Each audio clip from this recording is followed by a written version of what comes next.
Hello అండి, నమస్తే. Welcome back to Ashta's kitchen. నేను మీ శైలజ. ఈరోజు మనం వేసవి తాపాన్ని తట్టుకునే శక్తినిచ్చే 2 రకాల జ్యూసులను ప్రిపేర్ చేసుకుందామండి. పుచ్చకాయలో జ్యూస్ పోసింది కదా, పుచ్చకాయ జ్యూస్ కదా ఈజీ అని అనుకోవద్దండి. దానిలో నేను ఒక సీక్రెట్ ఇంగ్రీడియంట్ని యాడ్ చేస్తాను. అదేంటో తెలియాలంటే మీరు వీడియోని లాస్ట్ వరకు స్కిప్ చేయకుండా చూడండి ఫ్రెండ్స్.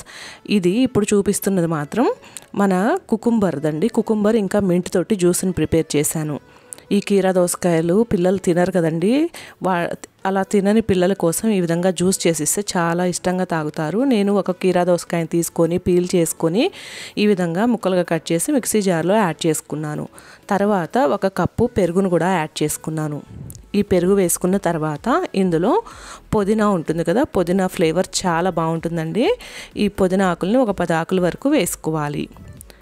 ఇందులో మీకు అవసరమైతే పిల్లలకి స్వీట్గా కావాలనుకుంటే తేనెను యాడ్ చేసుకోవచ్చండి, లేదా షుగర్ని కానీ బెల్లాన్ని కానీ యాడ్ చేసుకోవచ్చు. నేనైతే సాల్ట్ని వేసి ఒక 3/4 గ్లాసు వాటర్ని వేసి ఈ విధంగా మిక్సీ పట్టుకున్నాను. ఇలా మిక్సీ పట్టుకొని ఇలాగే తాగేయచ్చండి పెద్దవాళ్ళైతే. పిల్లలు మాత్రం అందులో మిక్సీలో అడుగున ఏమైనా ఒక చిన్న ముక్క నలగకపోయినా అది వస్తే పిల్లలు వామిటింగ్ చేసేస్తారు కదా. అందుకని దీన్ని మనం ఒకసారి ఈ విధంగా స్ట్రెయినర్లో వేసి స్ట్రెయిన్ చేసేసుకొని పిల్లలకి ఇస్తే చాలా ఇష్టంగా తాగుతారండి. ఇది రోజు 1 గ్లాస్ ఇస్తే ఇప్పుడు ఈ ఎండాకాలంలో పిల్లలు ఎగ్జామ్స్ కానీ బయటికి వెళ్ళి వస్తున్నారు కదా, వచ్చిన వెంటనే మనం వాళ్ళకి ఫుడ్ ఇచ్చినా తినలేరండి. ఇలా ఒక జ్యూస్ని ప్రిపేర్ చేసి ఇచ్చామంటే బాడీకి చాలా చలవ చేస్తుంది, వాళ్ళకి తక్షణమే శక్తిని వస్తుందండి.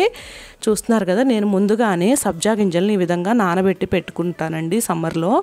వాటిని ఒక 3 టేబుల్ స్పూన్ల వరకు గ్లాస్లో యాడ్ చేసుకొని ఆ తర్వాత మనం స్ట్రెయిన్ చేసుకున్న కీరా దోసకాయ ఉంది కదా, కీరా దోసకాయ మింట్ జ్యూస్ ఉంది కదా, దాన్ని యాడ్ చేసుకోవాలి. చూస్తున్నారా, పిల్లలు పెద్దవాళ్ళు వద్దు అనకుండా చాలా ఇష్టంగా తాగుతారండి.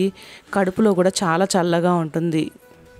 మనం ఎండాకాలంలో టీలు కాఫీలకు బదులుగా సాయంత్రం టైంలో కూడా ఇది తీసుకోవచ్చండి. అదేవిధంగా మార్నింగ్ ఆఫీసులకి వెళ్ళే వాళ్ళకి కూడా ఒక టంబ్లర్లో ఇది చేసి ఇచ్చామంటే వాళ్ళకి ఈ ఎండ వేడిని తట్టుకునే శక్తి కూడా చాలా ఇన్స్టెంట్గా వస్తుందండి. మీరు కూడా తప్పకుండా ట్రై చేసి ప్రతిరోజు ఇవి తాగడానికి ట్రై చేయండి ఫ్రెండ్స్. చాలా బాడీని కూలెంట్ లాగా పనిచేస్తుందండి. అదేవిధంగా మనం ఇప్పుడు 2వ రకం జ్యూస్ని ప్రిపేర్ చేసుకుందాము. ఇదిగోండి, నేను 1/2 పోర్షన్ పుచ్చకాయని తీసుకున్నానండి. అందులో ఉన్న లోపల కండనంతా ఈ విధంగా తీస్తున్నాను. నాకు ఈ పుచ్చకాయ గిన్నె కావాలండి. లాస్ట్లో నేను జ్యూస్ని దీనిలో పోసి మా పిల్లలకి ఇద్దామనేసి ఈ విధంగా ముందు అందులో నుంచి నేను ముక్కలుగా కట్ చేయకుండా గరిటె సహాయంతో ఈ విధంగా తీస్తున్నానండి. చూస్తున్నారా, ఐస్ క్రీమ్ లాగా ఎంత చక్కగా ఉందో, రౌండ్గా చాలా బాగా వచ్చిందండి. ఇలా మనం సలాడ్స్ చేసేటప్పుడు కూడా ఫ్రూట్స్ ఏమన్నా పిల్లలకి అన్ని మిక్స్డ్ ఫ్రూట్స్ ఇస్తాం కదా, ఇలా కట్ చేసి ఇస్తే చాలా టెంప్టింగ్గా తింటారండి. నాకైతే చాలా ఇష్టం ఇలా వెరైటీగా పిల్లలకి ఇవ్వటం. ఇప్పుడు ముందుగా మనం తీసుకున్న ఈ పుచ్చకాయని మొత్తాన్ని మిక్సీ జార్లోకి యాడ్ చేసుకోవాలి.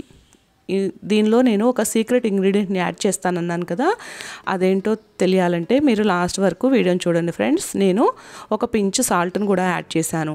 షుగర్కి బదులుగా తేనెని యాడ్ చేశాను, 2 టేబుల్ స్పూన్ల తేనెని. అదేవిధంగా ఈ మన దాల్చిన చెక్క పౌడర్ని, ఒక చిటికెడు దాల్చిన చెక్క పౌడర్ని కూడా యాడ్ చేశాను. ఇదిగోండి మన సీక్రెట్ ఇంగ్రీడియంట్ అన్నాను కదా, ఇదేనండి కొబ్బరి బొండం నీళ్ళు. ఈ కొబ్బరి బొండాన్ని ఒకదాన్ని కట్ చేసుకొని ఇందులో వాటర్కి బదులుగా నేను ఈ కొబ్బరి బొండం నీళ్ళని యాడ్ చేస్తున్నాను. అసలు ఎండ తాకిడిని తట్టుకునే శక్తి జ్యూస్కి చాలా ఉందండి. మనం ఈ ఎండాకాలంలో ఏదో ఒక టైంలో పిల్లలకి కానీ ఇంట్లో పెద్దవాళ్ళకి కానీ అందరికీ ఇస్తే పొట్టలో చాలా చల్లగా ఉంటుందండి, బాడీని చాలా చల్లబరుస్తుంది.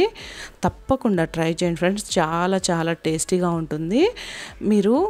నేను దాల్చిన చెక్క పౌడర్ వేశాను కదా, దానికి బదులుగా మీరు చాట్ మసాలా పౌడర్ని కూడా యాడ్ చేసుకోవచ్చండి.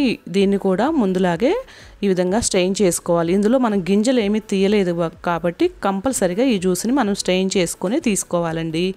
ఇదిగోండి, సబ్జా గింజల్ని నేను గ్లాస్ జార్లో యాడ్ చేస్తున్నాను, ఒక 3 టేబుల్ స్పూన్ల వరకు. సబ్జా గింజల్ని మనము ఈ విధంగా నానబెట్టుకొని పెట్టుకున్నాం అనుకోండి, ఈ ఎండాకాలంలో బార్లీ వాటర్లో కానీ మజ్జిగలో కానీ కలుపుకొని తాగితే ఒంటికి చాలా చలువ చేస్తుందండి. అదేవిధంగా షర్బత్లో కూడా ఈ సబ్జా గింజలను వేసుకొని తాగితే చాలా టెంప్టింగ్గా ఉంటుంది. అదేవిధంగా పిల్లలు కూడా ఇష్టంగా తాగుతారండి. చూస్తున్నారా? నా వీడియోస్ కనుక నచ్చితే తప్పకుండా ఛానల్ని సబ్స్క్రైబ్ చేసుకొని సపోర్ట్ చేయండి ఫ్రెండ్స్. వీడియో చూసిన వెంటనే లైక్ చేయటం అస్సలు మర్చిపోవద్దండి. వీడియోస్ చూసి సపోర్ట్ చేస్తున్న వాళ్ళందరికీ చాలా చాలా థ్యాంక్స్ అండి. చూసారా, నేను లాస్ట్లో ఈ పుచ్చకాయ గిన్నెలో ఈ జ్యూస్ని పోసాను. ఇప్పుడు మనం ముందుగా ప్రిపేర్ చేసుకున్న కుకుంబర్ మింట్ జ్యూస్ని కూడా ఇలా గ్లాస్ జార్లో వేసేసి పిల్లలకి ఇస్తే చాలా ఇష్టంగా తాగుతారండి. కీరా దోసకాయలు కట్ చేసి ఇస్తే తినమంటే వద్దు అని ఒక ముక్క 2 ముక్కలు తిని పక్కన పెట్టేస్తారు కదా, ఇలా చేసి ఇవ్వండి, తప్పకుండా తాగుతారు. Thank you for watching.